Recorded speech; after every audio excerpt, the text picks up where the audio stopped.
నా తల్లి ప్రాణాలను భారత్ కాపాడింది. షేక్ హసీనా కుమారుడు భారతదేశం వల్లే తన తల్లి ప్రాణాలు నిలిచాయని బంగ్లాదేశ్ మాజీ ప్రధాని షేక్ హసీనా కుమారుడు సాజిబ్ వాజేద్ వెల్లడించారు. తన తల్లిపై హత్యాయత్నాన్ని నిరోధించిన ఘనత భారత్దేనని వ్యాఖ్యానించారు. షేక్ హసీనాకు స్వదేశంలో మరణశిక్ష విధించిన నేపథ్యంలో ఆయన మీడియాతో ఈ విధంగా మాట్లాడారు.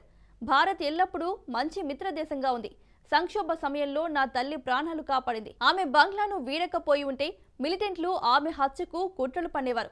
నా తల్లి ప్రాణాలు కాపాడినందుకు భారత ప్రధాని మోదీకి నేను ఎల్లప్పుడూ కృతజ్ఞుని అని సాజిబ్ పేర్కొన్నారు.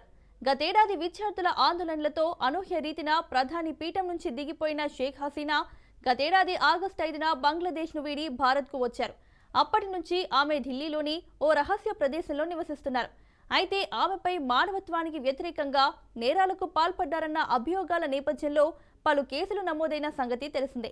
వీటిపై వాదనలు విన్న ఇంటర్నేషనల్ క్రైమ్స్ ట్రిబ్యునల్ సోమవారం ఆమెను దోషిగా తేల్చి మరణశిక్ష విధించింది.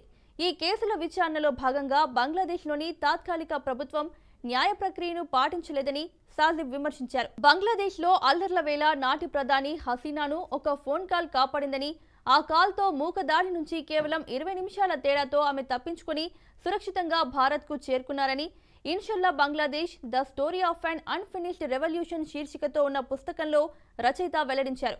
హసీనాతో బాగా పరిచయం ఉన్న భారత ఉన్నతాధికారి ఒకరు ఆ కాల్ చేశారని పేర్కొన్నారు. బంగ్లాదేశ్లో ప్రభుత్వ మార్పు కోసం జో బైడెన్ యంత్రాంగం మిలియన్ల కొద్దీ డాలర్లు వెచ్చించిందని సాజిబ్ తీవ్ర ఆరోపణలు చేశారు. యుఎస్ ఎయిడ్ ద్వారా ఆ నిధులను పారించిందని నిందించారు.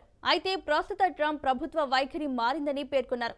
ఉగ్రముప్పు బంగ్లాలో పెరుగుతున్న భావజాలంపై ఆందోళన చెందుతోందని అభిప్రాయపడ్డారు.